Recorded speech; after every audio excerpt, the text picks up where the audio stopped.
extra security check because everyone looks like a fucking terrorist. I don't like going to Newark Airport and waiting behind a nice white family for 2.5 hours, and I get to the front and the guy's like, "Hey man, you've been randomly selected." Can't call it random if you select me every single time. Because I know what random means. I know I'm kind of crazy though, because I get freaked out if I don't get selected, right? Because in my head I'm like, how am I supposed to feel safe if you're not checking people that look like me? I have CNN and a mirror at home. I know what the enemy looks like. Get on your game, son. I love travel, man. I've been everywhere. I went to Belize. That's like, if you've never been there, it's a beautiful country. It's in South America. The only problem is when you fly into their main airport, you have to hop on like a little 2-prop death plane to get to your flight. Have you ever been on one of these planes? It's terrifying, man. The whole plane only holds 12 people. That is the maximum capacity. And I'm late getting there, so there's no seats left on the plane. So the pilot, who had dreadlocks and smelled like a reggae concert, so I was like, this will be a safe flight. He turns around and goes, "Don't worry, man! You can sit next to me!" In the co-pilot seat. So I'm sitting in the co-pilot seat of this shitty little death craft, and I'm looking at the dashboard, and I realize there is no altitude meter, no gas gauge, no GPS. I was like, holy shit, man, this is the first time in my life I've actually been afraid to be on an airplane. And then I turned around and realized I was nowhere near as afraid as the 12 white people that saw me sitting in the co-pilot seat. Most people were like, fuck this flight, is there a ferry we can take? We know they never fuck with boats.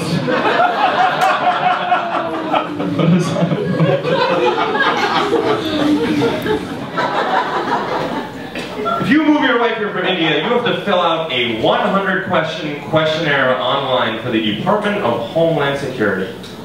100 yes or no questions, and the questions are ridiculous.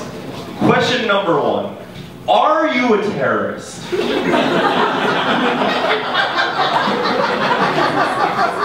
Like anyone sitting in a cave would be like, yes, I mean no.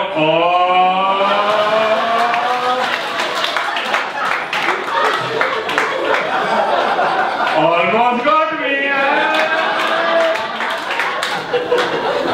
Tricky bastards! Tricky bastards! That is the actual first question on the questionnaire. Question number 2. Are you moving to America to promote prostitution?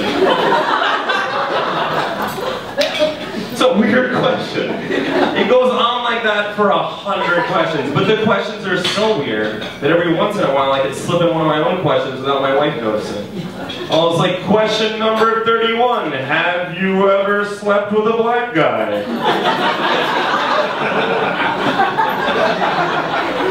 It was like, why do they need to know that? I'm like, you know, because of Obama. It's the price you pay for freedom, sweetie.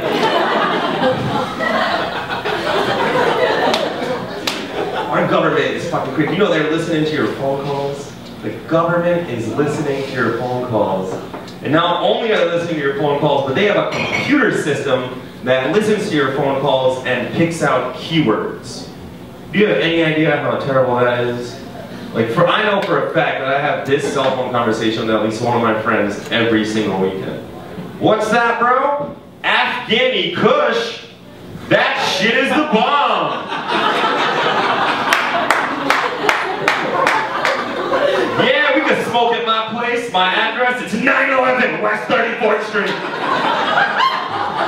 Right next to the Empire State Building. See you in a little bit. Kill the Jews jihad. Bye-bye.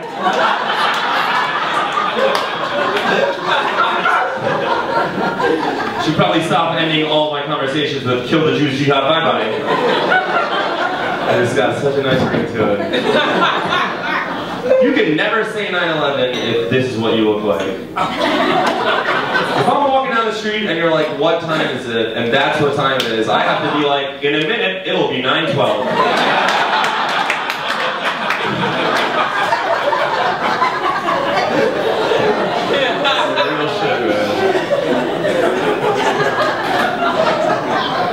You guys are married, right? Yeah, you looked at her first to make sure. Shit's going all right? How long? 8 years, you said? You ever had to buy your wife lingerie? Yeah? You go by yourself or you order it online? You went by yourself. That's the worst thing you ever have to do as a man. My wife was living in India and they don't have Victoria's Secret in India. She was like, listen, go to Victoria's Secret and buy me some shit. And I was like, alright, what size are you? And she's very petite. She's like, I'm probably an extra small. So I was like, alright. I go to Victoria's Secret, I buy her some shit, extra small. I send it to India. She calls me back. She's like, it's too big. I was like, sweetie, that's the smallest size they make. She goes, well, just go to the kids section.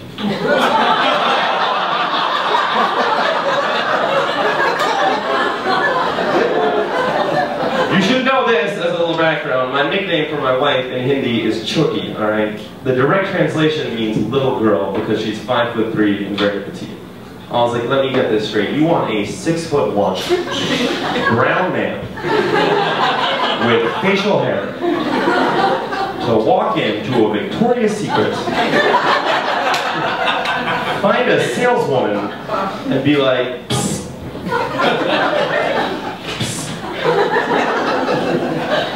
I was just wondering.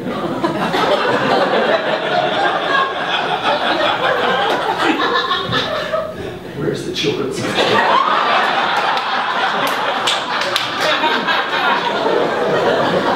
It's totally cool. It's for the little girl I'm marrying.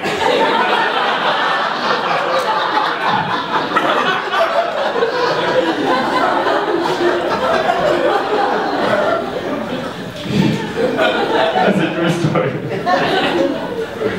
Terrible. Should have married. I lived in China for a while. That's a fucking crazy place. I lived there for... Any Chinese people here?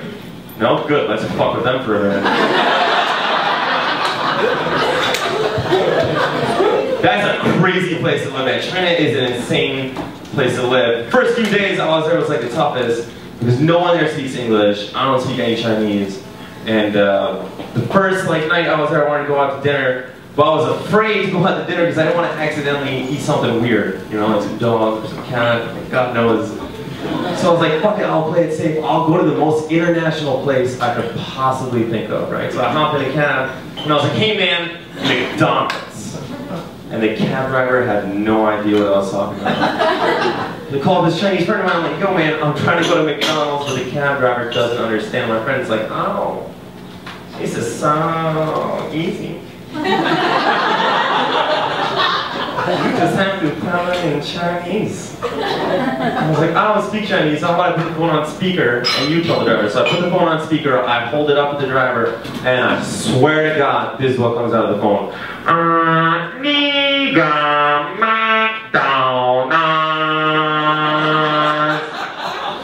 The driver's like, oh, you want to go to McDonald's, you stupid foreign bastard? Why did you just say that? By the way, that's a real Chinese word, ni gao. They use that shit all the time. Do you have any idea how horrific that is for Chinese people who come to America and don't know that that's a word you're not supposed to use? I always picture a Chinese dude landing at like JFK, fresh from Shanghai, gets into a cab with one of those African drivers, always smiles and calls you my friend for no reason. You know these dudes? Hey, like this.